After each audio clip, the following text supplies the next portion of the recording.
லெமனை வச்சு டிப்ஸ் பார்க்குறதுக்கு முன்னாடி நம்ம கொஞ்சமாக கிச்சன் டிப்ஸ் பார்த்துடலாம் ஃபஸ்ட்டு. நம்ம காலையில் அர்ஜென்ட்டாக சமைச்சிட்டு இருப்போம். அந்த மாதிரி சமயங்களில் டக்குன்னு நம்ம வேலையை முடிக்கணும்னா இந்த மாதிரி ட்ரை பண்ணி பாருங்கள். ஒரு இட்லி பாத்திரத்தில் கீழே தண்ணி ஊற்றிருக்கேன். ஸோ இதில் நான் முட்டையை கீழே போட்டு வேக வச்சுக்கிறேன். இதுக்கு மேலே ஒரு பாத்திரத்தை, அதாவது நீங்கள் ஒரு சின்ன பவுல் கூட வைக்கலாம். அப்படி இல்லைன்னா இந்த மாதிரி இட்லி பாத்திரத்தை கூட நீங்கள் டைரெக்டாக வைக்கலாம். ஸோ இதில் ஒரு சில காய்கறிகள்லாம் நம்ம அழகாக ஒரே சமயத்தில் முட்டையும் சரி இந்த காயும் சரி வேக வச்சு எடுக்கலாம். ஸோ இது வேகிற சமயத்தில் பக்கத்தில் நம்ம வெங்காயம் தக்காளி இதெல்லாம் வதக்கிட்டே இருந்தோம் அப்படின்னா இது வேகிறதுக்கும் அது வதங்குறதுக்கும் கரெக்டாக இருக்கும். சட்டுன்னு நம்ம இந்த பீன்ஸை தூக்கி இப்போ இதில் போட்டு வதக்கி ஒரு பொரியலை ஃபினிஷ் பண்ணிடலாம். அதே போல் முட்டையுமே ஒரே சமயத்தில் வேக வச்சு நம்மளுக்கு கிடைக்கும்.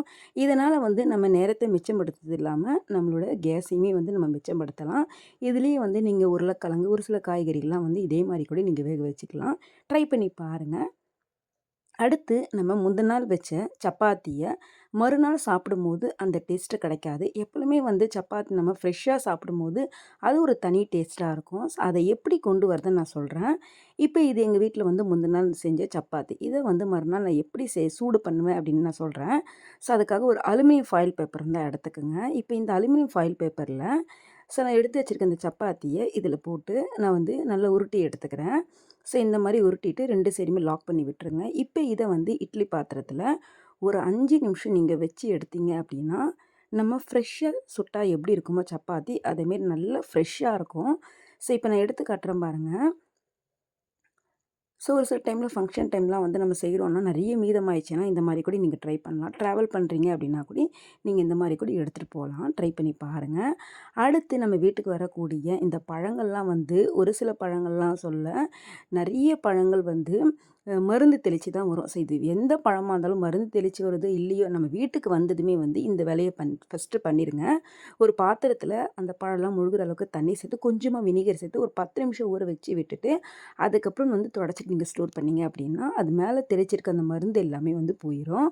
அதே போல் நம்ம சாப்பிடக்கூடிய இந்த ஆரஞ்சு பழத்தோலாகட்டும் ஆப்பிள் தோலாகட்டும் வேஸ்ட்டாக தூக்கி போடாமல் இது எல்லாமே காய வச்சு நம்ம ஃபேஸ் பேக்காக கூட நம்ம யூஸ் பண்ணலாம். இயற்கையாகவே கடைகளில் வாங்கக்கூடிய ஃபேஸ் பேக்கை விட இந்த மாதிரி இயற்கையாக நம்ம வீட்டில் செய்யும் போது எந்த ஒரு கெமிக்கல் இல்லாமல் ஆர்கானிக்கான முறையில் நம்ம வீட்டிலே ஃபேஷியல் நம்ம பண்ணிக்கலாம். ஸோ இப்போ இதில் பாருங்கள் ஆரஞ்சு பழத்தோலோட நான் நல்லா காய வச்சு பொடி பண்ணி தனியாக பாக்ஸ் கூட நீங்கள் ஸ்டோர் பண்ணி எடுத்து வச்சுக்கோங்க. ஸோ இப்போ இதை ஒரு கொஞ்சமாக எடுத்து ஒரு பவுலில் போட்டு அது கூடவே கொஞ்சமாக தேன் மட்டும் சேர்த்து நல்லா மிக்ஸ் பண்ணிட்டு அதுக்கப்புறம் பால் நல்லா பச்சை பால் தான் நான் சேர்த்துருக்கேன். நீங்கள் இதே கொடி நல்லா இன்னும் காய வச்சு நல்லா பொடி பண்ணி நீங்கள் இது உடனே நான் பொடி பண்ணி செய்கிறனால உங்களுக்கு செய்து காட்டுறேன். நீங்கள் இன்னும் நல்லா காய வச்சு பொடி பண்ணி ஒரு ஜல்லடையில் ஜலிச்சின்னா கூட நல்ல பவுட்ரு மாதிரி நம்மளுக்கு கிடைக்கும். ஸோ இப்போ இதை ஃபேஸுக்கு அப்ளை பண்ணி ஒரு 15 நிமிஷம் கழித்து நீங்கள் முகத்தை கழுகுனீங்க அப்படின்னா நல்லா க்ளோ கிடைக்கும். இது மாதத்துக்கு 2 முறை நீங்கள் மாதிரி ட்ரை பண்ணி பாருங்கள். அடுத்து பாருங்கள் ஒரு பவுலில் எலுமிச்சை பழச்சாறும் பேக்கிங் சோடாவும் தண்ணியை நான் சேர்த்துருக்கேன். இது எலுமிச்சை பழச்சாறு தான் எடுக்கணும்னு அவசியம் கிடையாது. நீங்கள் லெமனை பிழிஞ்சு லெமன் தோலாகட்டும் இல்லை அழுகி போன பழைய லெமனாகட்டும் இதையே நீங்கள் தண்ணியில் கொதிக்க வச்சு கூடி இது கூட பேக்கிங் சோடா நீங்கள் சேர்த்துக்கலாம். இப்போ பாருங்கள் மிக்ஸ் பண்ண இந்த தண்ணி, அதாவது லெமன் சாறு பேக்கிங் சோடா தண்ணி இது 3மே மிக்ஸ் பண்ணி இந்த மாதிரி ஒரு ஸ்ப்ரே பாட்டிலில் நீங்கள் ஊற்றி வச்சுக்கோங்க. எது எதுக்கு யூஸ் பண்ணலான்ட்டு நான் சொல்கிறேன். ஸோ இப்போ இந்த மாதிரி ஒரு பாட்டிலில் நான் ஊற்றி வச்சுக்கிறேன். இதில் மேலே நம்ம சேஃப்டி பின் வச்சு குட்டி குட்டி ஹோல்ஸாக நீங்கள் குத்தி எடுத்துக்கோங்க. இது எதுக்கு அப்படின்னா ரொம்ப ரொம்ப யூஸ்ஃபுல்லான டிப்ஸு. பொதுவாக நிறைய பேர் வீட்டில் சந்திக்கக்கூடிய ஒரு பெரிய பிரச்சனையை கரப்பாம்பூச்சி தான். இந்த கரப்பாம்பூச்சி மெயின் வர இடமே நம்மளோட கிச்சனோட சிங்க்கு தான். நம்ம அன்றாட கழுகக்கூடிய அந்த பாத்திரம்லாம் அதில் இருக்க வெளியேறக்கூடிய அந்த ஃபுட் பார்ட்டிகல்ஸ்லாம் அந்த பைப் வழியாக தான் போகும். ஸோ அது வழியாக தான் கரப்பாம்பூச்சி அந்த ஸ்மெல்லுக்கு மேலே வரும். எப்பொழுதுமே நம்ம பாத்திரம் கழுவக்கூடிய இந்த சிங்கில் நம்ம க்ளீனாக வச்சுருக்கோம். நைட் டைமில் பாத்திரம்லாம் வலிக்க வச்சிடணும். வளர்க்குனதுக்கப்புறம் இந்த மாதிரி பாட்டில் நான் எதுக்கு ஊசி போட்டு பின் குத்துனேன்னா இதில் நிறைய தண்ணி வராமல் லைட்டாக சொட்டு சொட்டாக வரும். இது நைட் டைமில் நீங்கள் செய்யணும். நைட் டைமில் இந்த மாதிரி தண்ணி உள்ளே போகிறனால என்னென்ன பெனிஃபிட் அப்படின்னா கரப்பாம்பூச்சியும் வராது. அதேமாரி நம்மளோட பைப்புமே நல்ல க்ளீனாக இருக்கும். எந்த ஒரு பேட் ஸ்மெல்லுமே வராது. அடுத்து பாருங்கள் நம்ம வீட்டில் மீதமான குட்டி குட்டி சோப்பெல்லாம் ஒரு சிலர் தூக்கி போட்டுருவாங்க. ஸோ நீங்கள் தூக்கி போடாமல் இந்த மாதிரி கிரேட்டர் வச்சு நல்லா துருவி எடுத்துக்குங்க. துருவி ஒரு பவுலில் இப்போ இதை நம்ம சேர்த்துக்கலாம். ஸோ இதில வந்து நல்ல சூடான தண்ணி ஊத்தி நம்ம மிக்ஸ் பண்ணி எடுக்கணும். ஏன்னா வந்து நம்ம சூடான தண்ணி ஊத்தும்போது, அந்த சோப்பு வந்து நல்லா கரைஞ்சு கிடைக்கும். ஸோ கொஞ்சம் அதிகமாவே சேர்த்துக்குங்க. அப்பதான் வந்து நம்மளுக்கு நல்ல வந்து தண்ணி பதத்துக்கு இருக்கும். ஸோ இப்போ நல்லா வந்து ஒரு ஸ்பூன் வச்சு நல்லா இந்த மாரி மிக்ஸ் பண்ணி விட்டீங்கன்னா, இந்த மாரி நல்லா கரைஞ்சு கிடச்சிரும். அப்படி கரையலன்ற பட்சத்தில ஒரு பாத்திரத்த அடுப்புல வச்சு நீங்க மிக்ஸ் பண்ணி விடலாம். இது வந்து நான் கையிலேயே நல்லா மிக்ஸ் பண்ணி எடுத்துட்டேன். ஸோ இப்போ இத வந்து ஹேண்ட் வாஷ் ஒரு பாக்ஸ்ல இந்த மாரி நம்ம போட்டுட்டு, நம்ம ஒரு சில டைம்ல வந்து நான்வெஜ்லாம் கிளீன் பண்ணுறோம். ஒரு சில டைம்ல கையெல்லாம் கழுகணும்னா, நீங்க இந்த மாரி ஹேண்ட் வாஷ் கூட வந்து யூஸ் பண்ணிக்கலாம். கண்டிப்பா ட்ரை பண்ணி பாருங்க. பைசா செலவு இல்லாம சூப்பரா நம்ம தூக்கி போட வச்சிருக்க இந்த சோப்பு வச்சு ஒரு ஹேண்ட் வாஷ் வந்து நம்ம ரெடி பண்ணிட்டோம். இந்த டிப்ஸ் பிடிச்சிருக்குன்னு நினைக்கிறேன். கண்டிப்பா ட்ரை பண்ணி பாருங்க. அடுத்து பாருங்க ஒரு ஃபுட் கண்டெய்னர் எடுத்திருக்கேன். ஸோ நீங்க இத வந்து நார்மல் பாத்திரத்தில யூஸ் பண்ணாம, இந்த மாரி பாக்ஸ்ல வேஸ்ட்டா வந்து தூக்கி பிடிச்சிருக்க பாக்ஸ்ல எல்லாமே இந்த மாரி பண்ணுங்க. அப்பதான் எதுவுமே ஸ்மெல் வராம இருக்கும்.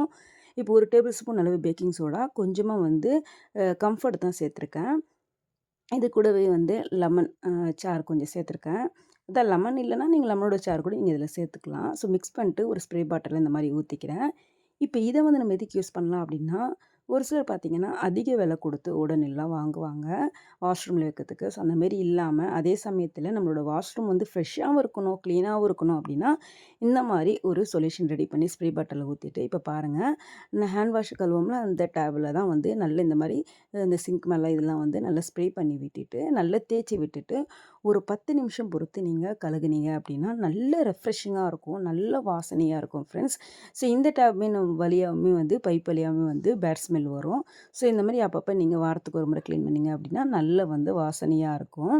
ஸோ இதே தண்ணிய வந்து நீங்க என்ன பண்ணலாம் அப்டின்னா, ஒவ்வொரு முறையும் வாஷ்ரூம் போயிட்டு வரும்போதும், ஸோ எந்த ஒரு பேட் ஸ்மெல்லுமே இல்லாம இருக்கிறதுக்காக லைட்டா ஒரு 2 இது வந்து நீங்க பிரஸ் பண்ணி விட்டுட்டீங்க அப்டின்னா, சூப்பரா வந்து எந்த ஒரு பேட் ஸ்மெல்லுமே இருக்காது. பாருங்க இந்த மாரி 2 முறை ஸ்ப்ரே பண்ணிட்டு அப்டியே வச்சுட்டீங்கன்னா, எந்த ஒரு பேட் ஸ்மெல்லுமே இருக்காது. கண்டிப்பா ட்ரை பண்ணி பாருங்க. அடுத்து பாருங்க, இந்த மாரி அதாவது நம்ம டிஃபன்லாம் வாங்கணும் ஹோட்டல்னா, இந்த மாரி குட்டி, குட்டி பாக்ஸ்லாம் குடுப்பாங்க. ஸோ இதுவுமே வந்து ஒரு கார்ட்போர்டு அட்டை தான் எடுத்துக்கங்க. அந்த கார்ட்போர்ட் அட்டையில இப்ப இந்த பாக்ஸ சுத்தியுமே வந்து நான் ஹோல்ஸ் போட்டு எடுத்துக்கிறேன். பாருங்க, இந்த மாரி நல்லா ஹோல்ஸ் போட்டு எடுத்தாச்சு. இத வந்து கன் க்ளூ வச்சு இந்த மாரி ஒட்டி எடுத்துக்கணும். ஸோ இப்ப இதுல வந்து நம்ம காய்ந்து போன லெமன் ஆகட்டும், இல்ல வந்து ஒரு பாதி லெமன் எடுத்து நீங்க அதில கொஞ்சமா பேக்கிங் சோடா போட்டுட்டு, இந்த பாக்ஸ்க்குள்ள இந்த மாரி நம்ம போட்டு வச்சிரலாம். இந்த மாரி போட்டு வைக்கிறனால என்ன பெனிஃபிட் அப்டின்னா, பேக்கிங் சோடா வந்து அதனுடைய வாசனைய அப்படியே அப்சர்வ் பண்ணி வச்சிருக்கும். ஸோ வீக்லி ஒன்ஸ் வந்து நீங்க இந்த மாரி கூட நீங்க ட்ரை பண்ணி அழகா வந்து பாக்ஸ்க்குள்ள வச்சுக்கலாம். பாருங்க, இந்த மாரி மூடி வச்சுட்டீங்க அப்டின்னா, பாத்ரூம்குள்ளேயோ இல்ல வந்து நம்ம கிச்சன் ரூம்லயோ மாட்டி வச்சுட்டோம் அப்டின்னா, நல்ல வந்து வாசனையா இருக்கும். நல்ல இந்த எலுமிச்சை பழம்லாம் பார்த்தீங்கன்னா, நல்ல ரெஃப்ரெஷிங்கான ஒரு வாசனை குடுக்கும் நம்மளுக்கு. ஸோ இந்த மாரி மாட்டி வச்சுருங்க. அவ்வளோதான். இப்ப அடுத்து பாருங்க, ஒரு லெமன் எடுத்திருக்கேன். இந்த லெமன வந்து சின்ன சின்ன துண்டுகளா வந்து நம்ம கட் பண்ணி எடுக்க போறோம். கட் பண்ண இந்த துண்டுகள்லாம் வந்து ஒரு மாஸ்க் இருந்தா எடுத்துக்கங்க. மேல வந்து இந்த மாரி கட் பண்ணி விட்டுடலாம். ஸோ அத இப்போ கட் பண்ணதுக்கப்புறம் இது பார்த்தீங்க அப்டின்னா, ஒரு நல்ல பவுச் மாரி நம்மளுக்கு கிடைக்கும். இப்ப இதுக்குள்ள வந்து லெமன வந்து நம்ம போட்டுக்கலாம். ஸோ பாருங்க, இந்த மாரி லெமன வந்து உள்ள போட்டுக்கங்க. ஸோ அதுக்கப்புறம் வந்து மேல வந்து இந்த மாரி நல்லா கட்டி நம்ம எடுத்துக்கலாம். ஸோ இத வந்து நம்ம எதுக்கு யூஸ் பண்ணலாம் அப்டின்னா, நம்ம வெஸ்டர்ன் டாய்லெட்லாம் யூஸ் பண்றவங்க, பின்னாடி வந்து நம்ம பிரஸ் பண்ற இது இருக்கும்ல பாக்ஸ், அதில வந்து நீங்க ஃப்ளஷ் பாக்ஸில வந்து அழகா இந்த மாரி இப்ப நான் வீடியோ காட்டுறேன் பாருங்க. இந்த மாரி ஒரு அதுக்குள்ள இந்த மாரி இருக்கும்ல, ஸோ இதில வந்து மாட்டி விட்டுருங்க. அவ்வளோதான். ஒவ்வொரு முறையும் ஃப்ளஷ் பண்ணும்போதும் நல்ல வந்து சூப்பரா வந்து ரெஃப்ரெஷிங்கா இருக்கும். கண்டிப்பா ட்ரை பண்ணி பாருங்க.